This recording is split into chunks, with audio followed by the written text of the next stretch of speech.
بسم اللہ الرحمن الرحیم۔ السلام علیکم ناظرین، میں طارق اسماعیل ساگر آپ کی خدمت میں حاضر ہوں۔ ناظرین کرام، پاکستان کی اس سے بڑی بدبختی کیا ہے کہ یہاں کی سیاست، یہاں کی اپوزیشن، اسٹیٹ ورسز حکومت، اسٹیٹ ورسز اپوزیشن، یہ ہماری سیاست بن چکی ہے۔ میں بار بار یہ بات کہتا ہوں کہ پاکستان کے سیاستدانوں کو اس بات کا ادراک کب ہوگا کہ اسٹیٹ اور گورنمنٹ میں کیا فرق ہوتا ہے، اسٹیٹ اور گورنمنٹ میں کیا فرق ہوتا ہے۔ ان کو اس بات کی سمجھ ہی نہیں آ رہی۔ آزاد کشمیر کے الیکشن سے متعلق، الیکشن کا آخری ووٹ کاسٹ ہونے تک آپ نے کسی اپوزیشن لیڈر کے منہ سے یہ بات سنی کہ کوئی ریگنگ ہو رہی ہے، یا کوئی الیکشن میں فراڈ ہو رہا ہے، یا کوئی الیکشن میں ہیرا پھیری ہو رہی ہے، یا کوئی اور ایسا معاملہ ہو رہا ہے؟ ہرگز نہیں۔ لیکن الیکشن کی صبح اگلے، یعنی جس روز یہ الیکشن اناؤنس ہوئے ہیں، رات تو پتہ نہیں میڈم نے کیسے گزاری ہوگی، صبح انہوں نے اپنا کام شروع کر دیا۔ یہ بندہ فاروق حیدر جو وزیر اعظم رہا ہے اس کا، آزاد کشمیر کا، ویسے تو یہ اپنی وزیر اعظمی کے دور میں ہی فوج کے لیے، عمران خان کے لیے، حکومت کے لیے، مرکز کے لیے جو غلیظ اور گندی زبان استعمال کرتا تھا، اور جو گھٹیا ترین کارنامے اس نے کیے ہیں اپنی لیگی روایات کے عین مطابق۔ اس کا جو آخری جلسہ تھا اس سے کچھ روز پہلے آپ کو پتہ ہے ایک صحافی نے کہا تھا کہ آپ نے جو 8 یہ جاج لگائے ہیں وہ تو سارے مسلم لیگ کے ورکر ہیں، جس پر یہ بھڑک اٹھا تھا، اس نے اس کو گالیاں دی تھی، اس کو نکال دیا تھا، اور اس کو پولیس کو کہا تھا اس کو گرفتار کر لو، کیونکہ یہ اس کے آخری دن تھے۔ یہ آپ کو پتہ نہیں، یہ تو ان کا پرانا طریقہ واردات، اب ان کو پتہ ہے کیس چلیں گے، عدالتوں میں جائیں گے، تو ظاہر ہے جب اپنے وہاں پہ لگے ہوں گے تو وہ کس وقت کے لیے لگائیں، انہیں وقتوں کے تو لگائے جاتے ہیں۔ ناظرین کرام، اب اس نے مریم نواز کے ساتھ مل کے اینٹی اسٹیٹ مہم جو ہے وہ آزاد کشمیر میں شروع کی ہے۔ جب میں اینٹی اسٹیٹ کہتا ہوں تو اس کا یہ مطلب ہوتا ہے کہ یہ حکومت کے خلاف نہیں، یہ پاکستان کی سالمیت کے خلاف مہم ہے۔ بے نظیر تو ترسی ہوئی تھی، آپ کو پتہ ہے، اس کو کوئی ساتھ مل نہیں رہا تھا۔ جتنے مسلم لیگ کے سنجیدہ لیڈر ہیں وہ اللہ جن میں رانا ثناء اللہ جیسے بھی ہارڈ کور یا شامل ہیں، وہ بھی بڑا مطلب تھوڑا سنبھل کے اسٹیٹ کے معاملے میں تھوڑا سنبھل کے الفاظ کا استعمال کرتے ہیں۔ لیکن یہ بفری ہوئی عورت، یہ خدا جانے اس کے دل و دماغ میں کیا انتقام کے شعلے بھڑک رہے ہیں۔ اس کو تو جیسے بلی کے بھاگوں چھینکا ٹوٹا، یہ بندہ اس کے قابو آ گیا۔ اب اس سے جو مغلظات اس نے بکوائی ہیں نا 2-3 روز میں، یہ کرونا ہونے سے پہلے، اگر آپ کوئی شریف آدمی ہیں، آپ وہ صرف وہ ریکارڈنگیں سن لیں، یہ پڑی ہوئی ہیں اس پہ سب کچھ، میری تو زبان زیب نہیں دیتی کہ میں وہ لفظ ہی بول لوں جو اس نے بولے ہیں۔ ایسی گندی زبان اس بندے نے بولی ہے، انڈیپینڈنٹ کشمیر کی بات اس نے کی ہے۔ اس نے یہ کہا ہے کہ امت شاہ جو ہے وہ شیخ رشید سے بہتر ہے۔ وہی اسماعیل گجر والی بات کہ میں پھر انڈیا کو آواز دوں گا، یہ بھی اب امت شاہ کو آواز دے رہا ہے۔ یہ امت شاہ وہ ہے جس نے 370 لگوائی ہے، وہاں پہ ہٹوائی ہے، اور یہ نیا قانون لے کے آیا ہے۔ کشمیریوں کے خون کا پیاسا امت شاہ اس کشمیری لیڈر کے نزدیک شیخ رشید سے اس لیے بہتر ہے کہ شیخ رشید کا تعلق اس پارٹی سے جس نے الیکشن جیت لیا،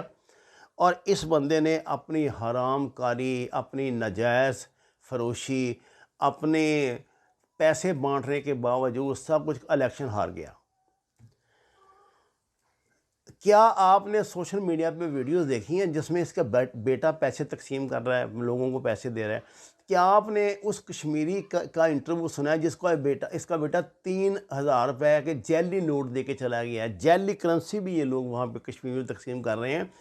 بہت خطرناک کیس ہے، لیکن حکومت ان کو نہیں پکڑے گی، میں آپ کو کہہ رہا ہوں نا، کیونکہ حکومت کی اپنی بڑی کمزوری ہے نا، کیسے پکڑے ان کو؟ اب یہ دونوں مل کے، یہ ماموں اور بانجی دونوں مل کر یہ وہاں پہ تھیسس ایک بیانیہ ڈیولپ کر رہے ہیں کہ اس الیکشن میں منی لانڈرنگ کا پیسہ استعمال ہوا ہے۔ مجھے آپ بتائیں کہ اول تو یہ بکواس ہے، آپ جانتے ہی ہیں کہ کیا پاکستان میں تصور ہی نہیں کیا جا سکتا منی لانڈرنگ کا، جس طرح کہ پاکستان پہ سخت قسم کے یہ لگ گئے ہیں، قوانین نافذ ہو گئے ہیں۔ انہوں نے کہا جی کہ ہم منی لانڈرنگ کا پیسہ تقسیم، مجھے آپ بتائیں کہ یہ پاکستان کے خلاف کتنا بڑا کیس بنتا ہے۔ آپ کو پتہ ہے نواز شریف کے بیان نے، نواز شریف کا وہ جو تھا نا بیانیہ جو اس نے ڈان اخبار میں، اس نے مریم نواز نے ڈان اخبار میں جو ڈان نیوز جسے کہتے ہیں شائع کروایا تھا، اس کو انٹرنیشنل کورٹ میں انڈین وکیلوں نے پاکستان کے خلاف بطور دلیل پیش کیا تھا، اور انہوں نے وہاں پہ کہا تھا کہ یہ پاکستان کا وزیر اعظم ہے جس نے یہ بات، جس سے بات کہی جاتی ہے، وہ کہتا ہے کہ آئی ایس آئی یہ کرتی ہے تو پاکستانی فوج یہ کرتی ہے، وہ کرتی ہے، یہ دہشت پھیلاتے ہیں، یہ انفلٹریشن کرتے ہیں، انہوں نے کارگل پہ حملہ کیا تھا، یہ ساری چیزیں انہوں نے وہاں ہمارے خلاف بطور ثبوت پیش کی تھیں۔ اب ایک پاکستانی صوبے کا، پاکستان کا صوبہ تو نہیں، آزاد کشمیر کا، پاکستان کے حصے کا وزیر اعظم لیول کا بندہ جب یہ بات کہہ رہا ہے کہ منی لانڈرنگ کا پیسہ استعمال ہوا ہے، تو ابھی تو خدا کر کے ہمیں پھنسایا، اب جب ہماری تھوڑی سی جان چھوٹی تھی ہماری، اور آپ پتہ آپ کو اب میرے خیال اگلے ایک ماہ کے بعد پھر ہم فیٹف میں جا رہے ہیں، اور انڈیا نے ہمارے خلاف ایک نیا کیس بھی ایک کسی اور دنیا کی عدالت میں بھی اس حوالے سے، دہشت گردی کے حوالے سے کر دیا ہے۔ اب یہ جو بیان ہے ان کے لیے اس سے بڑا کیا ثبوت ہو سکتا ہے، اور اس کی تردید آپ کیسے کر سکتے ہیں؟ دیکھیں نا، جو وزیر اعظم ہوتا ہے وہ بہت ذمہ دار پوسٹ ہوتی ہے ملک کی، اس کو تو سیکورٹی کے بڑے چیزوں سے پتہ ہوتا ہے۔ یہ بندہ ہے جس نے شاردہ میں سارا ہنگامہ کرایا تھا، یہ بندہ ہے جو خود مختار کشمیر کے نعرے لگوا رہا ہے وہاں پہ، اور یہ پہلے دن سے ہے۔ اب میں نے آپ کو شروع سے یہ بات کہی ہوئی ہے، اگر آپ میری پرانی ویڈیوز دیکھیں، کہ یہ بندہ پاکستان کا حامی نہیں ہے، یہ شرارتی بندہ ہے، یہ بڑا منافق ہے۔ جب یہ لندن میں جاتا ہے تو وہاں کیا تقریریں کرتا ہے، جب یہ دبئی میں جاتا ہے تو وہاں کیا تقریریں کرتا ہے، اور یہاں کے کیا کہتا ہے۔ پاکستان کی اپنی ایک پالیسی ہے، ابھی تک پاکستان کی پالیسی یہ ہے کہ کشمیر پاکستان کا حصہ ہے، اور اسی بنیاد پہ وہاں الیکشن لڑے جاتے ہیں، اسی بنیاد پہ وہاں لوگ منتخب ہوتے ہیں، اور اسی بنیاد پہ آگے بات کی جاتی ہے۔